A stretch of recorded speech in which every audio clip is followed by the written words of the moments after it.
So today we are going to dive in and we're going to talk about 3 steps to a successful business.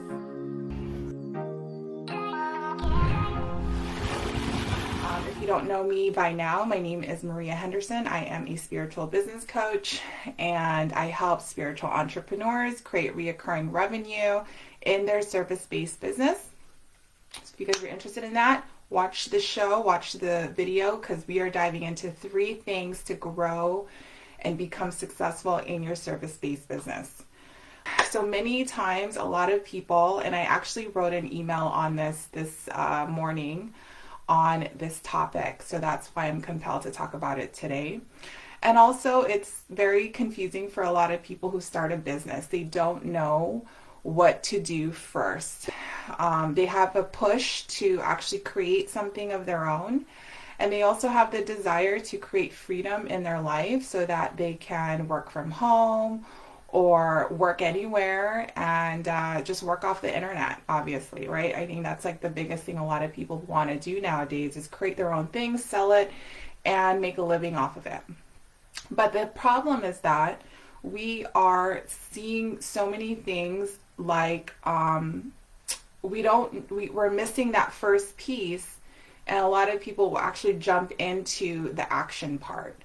And the action part can look like writing a book, starting a podcast, going into a YouTube channel, growing your audience on Instagram or Facebook, starting a Facebook group. These are actions, right? And a lot of people start with the action, but they don't necessarily know the foundational pieces of why they're doing the action. So we're talking about these 3 foundational pieces that a lot of people miss. Okay, so this is like pretty much the underlying things. If you imagine an iceberg, right? I'm sure a lot of you guys have seen the photo of an iceberg where the top of the iceberg is above the ocean, and then the bottom of the iceberg is the hidden items, hidden components to whatever it is. Like, let's say it's mindset, right?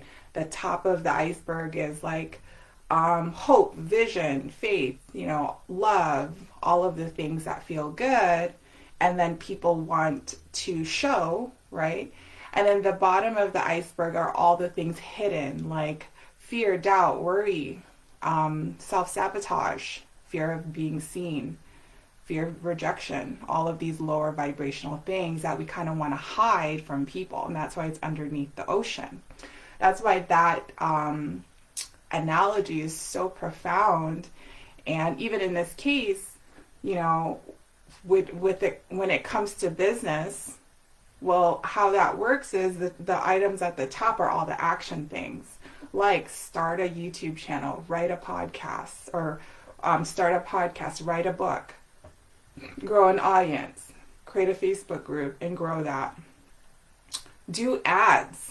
People are doing ads, but they're not necessarily sure of those 3 aspects at the bottom of the iceberg that are hidden in the ocean. And we're diving into those 3 things, okay? So if you guys are in that place where it's like, I'm doing all these things, however, there's no result, well, that's because we are not super clear on the 3 things required to know about your business and even about yourself before you do those things, the action steps. Okay, I hope this is making sense to you guys. Okay, so let's dive in. 3 things to be successful in your business. Number 1 is your story. Your story, your message, your life, who you are, what you're about, your philosophies, your core philosophies, what makes you who you are today, and why people should be listening to you. Your story, number 1. That's connected to branding, that's connected to marketing, that's connected to your message, that's connected to all of your darknesses and your lightness, all of the things that you've been able to work through, all of the things that held you back at one point and you were able to break through. That's all connected to your story. How often do you talk about your story? How often do you talk about that? How often do you go into why you do what you do now, right? How often do you talk about all of the breakthroughs you've had in your business or in your life, and you're sharing your story with people. And I'm going to go into detail on your brand, your story here this week. I think it's really important to know. But essentially, you should be talking about your story every time you do like a talk like this, or every time you put out some sort of something, right? Some kind of post. Either you glimpse into like who you used to be and who you are becoming, or who you are today. Okay, so how often do you guys talk about that? Or do you guys withhold your story because you don't necessarily know if it's good enough? You know, there's like a little bit of doubt there on sharing that. What if people don't really want to hear about your story and you kind of doubt whether you want to share your story? Right? There's a lot of doubts on, well, if I share my story, will people really want to hear it? There's a level of like questioning of worth, the value. Is it valuable for me to talk about my story? And even with that, that's like a pattern that you need to break through. I'm spiritual, so I can pick up on these mindsets that kind of hold you back from actually sharing your story. Okay? So that's number one, your story, your message, who you are, your branding. That's one thing. You know, I'm just listing off what's connected to that. Okay, the second thing, you guys, is your offer. What are you offering as part of your service or product that helps people? Your offer. What are you offering that is good enough for people to actually exchange money with you? What are you offering? And many times we're not sure what we're offering. Well, I could do this, I could do that, I could do a little bit of this, I could do a little bit of all of it, right? And the problem with that is when you are making your offer, you don't necessarily know which one you're going to make. And which means your marketing is very all over the place because you are not honed in on one offer, you're not honed in on one service, one product, and your language is not aligned. Okay, it's almost like, you know, a laser focusing in on the one offer you do.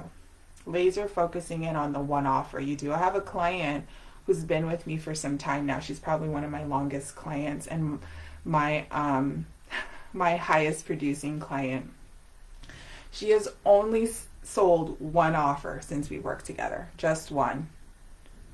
One offer. And this one offer, she was able to close upwards to almost $90,000 last year with one offer. One offer.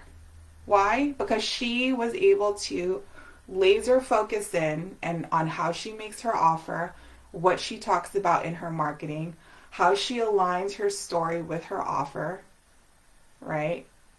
And each time she has a conversation with a prospect, she gets better and better and better with that one offer because it never changes. It's one offer. What changes is her methods in how she articulates the offer. Right? Good morning, Mallory. I hope you're doing well and happy Monday. Okay?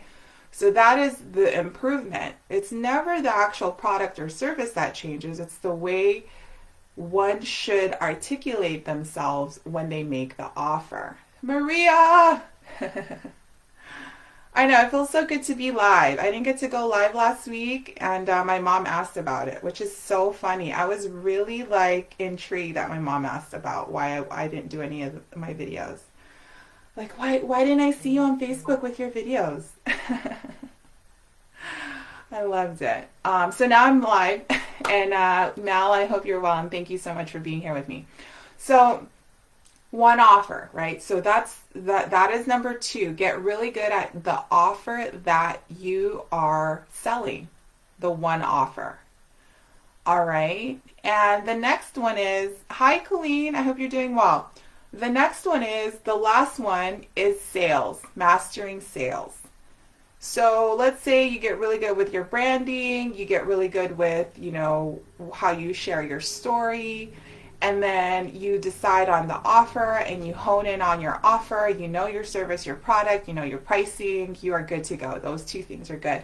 Now, if you don't know sales, you don't know how to make your offer, you don't know how to articulate your offer, you don't know how to say, hey, I'm the very best person to help you with that. My product is this, my service is this, and the investment is this. If you don't know how to do that, then you're not going to make any sales. And if you don't make any sales, you guys, there's no point of having a business, right? Your business is at this point a hobby because you're not making any kind of money from it, okay?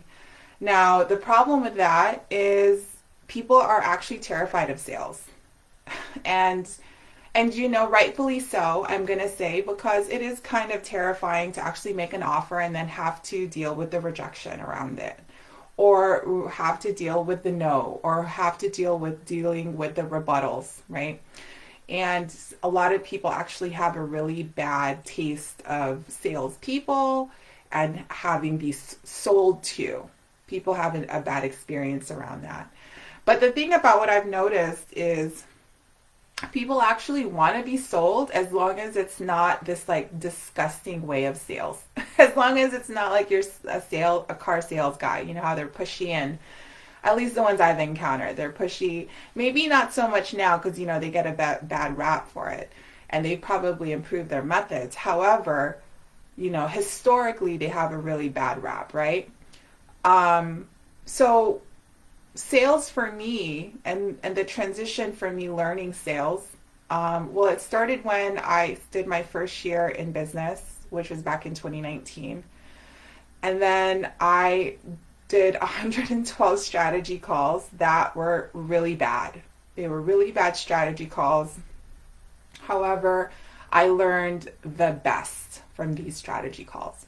I learned how to effectively talk to people. I learned how to make my offer. I also learned who to make my offer to and who not to make my offer to. And when you know who your ideal clients are, you know when to not make the offer, right? You also know when people actually want you to kind of stretch them on the phone or on the enrollment call. You know that people subconsciously want you to stand up for them, stand for their vision. They want you to not give up on them. Like, hey, listen, this is kind of a pattern I do. Can you help me out? Now, they're not going to say that verbatim. However, you can intuitively feel that from people. Okay, that's what I learned my first year in business was with those 112 strategy calls. I mastered my intuition when I connect with prospects. Now, I wouldn't have been able to do that and actually like really deepen my ability to do that if I didn't dive in and do these 112 strategy calls, right? See how I'm already telling you guys my story about my journey in entrepreneurship? See, that's a story, guys. That is a story that I love to talk about because it's one of the best things that, good morning, Loretta, how are you? That is one of the best things that really causes me to be an expert in sales.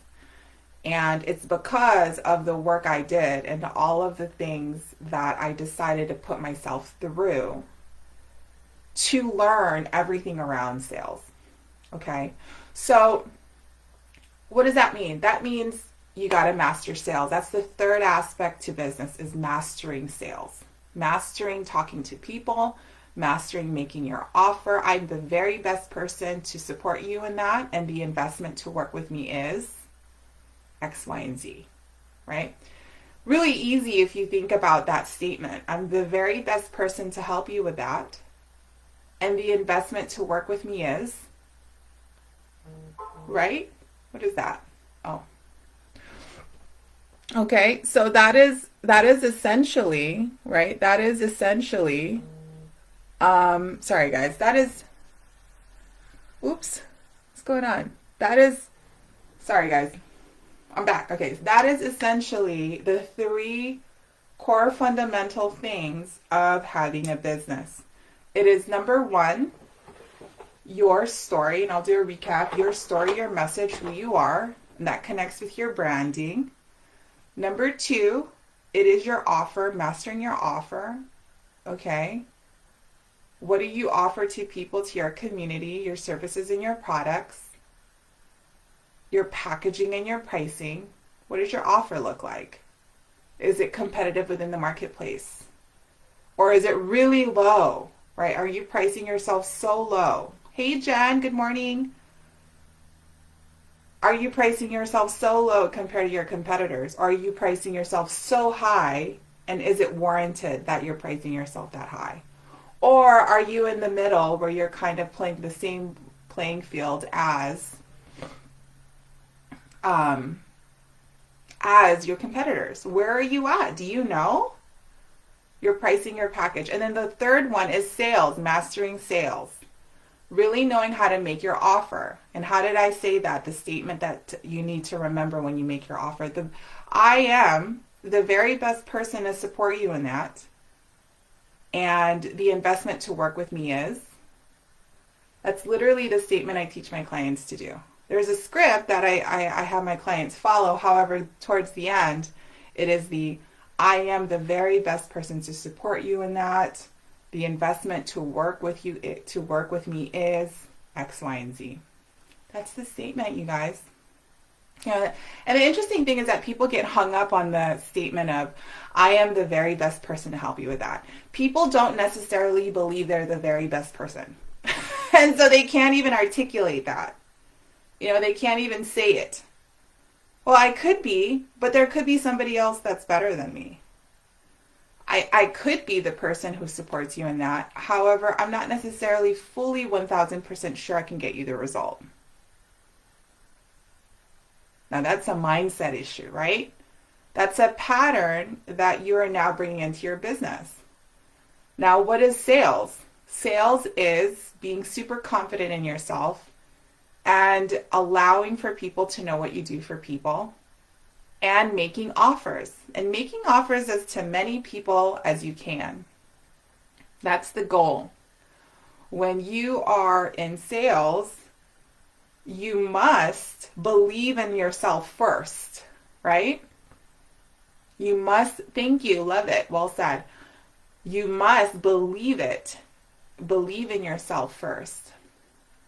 Right? Grant Cardone says, the only sale you need to make, or the first sale you need to make in your business, is with yourself. Because if you're not sold on yourself, if you're not fully believing in the thing you do, then it's going to translate in when you make the offer, right? Because the offer is essentially, I'm the very best person to help you with that. And if there's any kind of ums and a uhs and a ooh and a ooh and I think I can, then trust me, your prospect's going to feel it. And that doubt is already the doubt they feel in themselves, and they will not be inspired to take action. See how powerful that is, you guys? It is that powerful. Because the thing is that people actually, and this is kind of going a little bit into sales, people actually can feel the energy that they have. So let's say these people come to you with doubt, fear, and worry, right? And if you align your energy with their doubt, fear, and worry, and y'all are like kind of, if you look at like a scale, right? Like the highest scale of energy is enlightenment, love, hope, faith, right? And then the lower vibrational, like from the bottom down, is all the lower vibration, anger, apathy, doubt, worry, fear, shame, all of those things. If you go into an enrollment call or a sales opportunity with a prospect and they are down here from the scale of emotions, if they're down here feeling all those lower vibrational things, and you align with them down here, they're not going to be inspired to take action and invest with you. See, they're not going to align with someone who's lateral to them because they didn't jump on the call to be with somebody or to be led by someone who is also doubtful and worrisome. They want to be led by someone who is inspired, who is faithful, who is enlightened. You know, even if you're not fully enlightened, if you just have some more information than they do that can actually get them out of the rut of whatever it is that they have, if you have that information to pull them out of that, that is what you connect with. You don't connect and align with their lower vibration. You connect with and align with your ability to transform what they are, where they currently are, right? That's a whole nother sales conversation. I hope that makes sense for you guys. Okay, so those are the 3 things, you guys. Start implementing them. I did ask in my email list, what out of those 3 things do you need the most help with? Either your message, your story, your branding, number 1. Number 2, your offer. Like, what's your pricing, your packaging, your services? Do you need help with that? Or number 3, sales. Do you need help with sales? How do you sell? How do you articulate your services and make the offer confidently? What are those 3 things you really need support with? What are those? And not everyone is confident in this. Otherwise, you guys would be like banging out sales all the fucking time. Okay, so have an honest conversation with yourself. Which one do you need the most help with? Which one do you need the most help with? And then in that, is it Naylene? Hi, Naylene. I think is the name. Which one do you need the most help with? Sales, marketing message, story, your ability to make your offer, which is the sales, and then your pricing and your packages, okay? Respond to me in the DMs. If you guys found this valuable, let me know. I am taking calls this week, okay? I am fully healthy and I'm back, if you guys can tell. And I only had to cough once during this live, which I'm really excited about. And if you guys have any questions about this, let me know. My link is going to be at the bottom and also in the bio. And if you guys have, really like any questions, any kind of health, beauty, therapy 8 joined, hello. And if you guys came late, watch the top of the live to learn about the 3 things that I covered. Okay, and again, have an amazing week ahead and take care of yourselves. Mwah. Thanks for joining me.